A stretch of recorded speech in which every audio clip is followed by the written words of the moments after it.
করলো, ফল করতে করতে আজকে এই অবস্থা। গোল্ড আবার খুব একটা ফল করে নাই, ফলে গোল্ডের স্টেবিলিটিটা এখনো রয়ে গিয়েছে। তো এখন আপনি কোনটা ধরে দিবেন জাকাতটা? যদি আপনি রূপা ধরেন, কথার কথা, রূপা যদি এই 1 ভরির দাম 1000 টাকা হয়, তাহলে 52.5 ভরির দাম কত? 52,500 টাকা। কিন্তু স্বর্ণ যদি আপনি হিসাব করেন, 1 ভরি যদি 50,000 হয়, 7.5 ভরি কত? 3.5 লাখ প্লাস, তাহলে প্রায় 7 গুণ কম বেশি, তাই না? এটা নিয়ে হয়ে গেছে জটিলতা। তো এখন আপনি কোনটা ধরে দিবেন? অনেকে বলে না গোল্ড দিব, কারণ গোল্ড ফল করে নাই, এটার যে স্ট্যান্ডার্ড এটা এখনো বজায় আছে।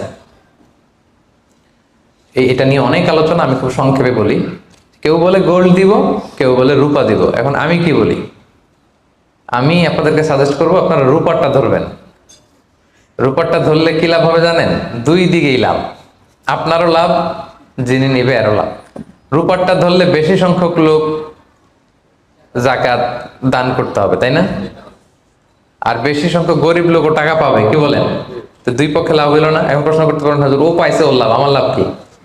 আপনার তো সবচেয়ে বড় লাভ, আপনি তো সওয়াব পাবেন আখিরাতে। এটা আমাদের বেশি দরকার না? কি বলেন? যিনি গ্রহীতা উনি পেয়ে লাভ, তার লাভ হইল, আর যিনি দাতা তিনি সওয়াব পেয়ে লাভবান হইলেন, তিনি সম্মানিত জাকাত দাতা হইলেন। অল্প আসুক না, ধরেন আপনার 1000 টাকা জাকাত আসছে, তা আপনি যদি 1000 টাকা জাকাত দেন, এটা আপনার হৃদয়ে একটা প্রশান্তির কারণ হবে না? যে আমি সম্মানিত জাকাত দাতা, আলহামদুলিল্লাহ, আই এম এ জাকাত পেয়ার। এবং এত বড় একটা ফরজ ইবাদতের লিস্টে যে আপনি ঢুকতে পারছেন, এটাও তো কম কিসে, কি বলেন?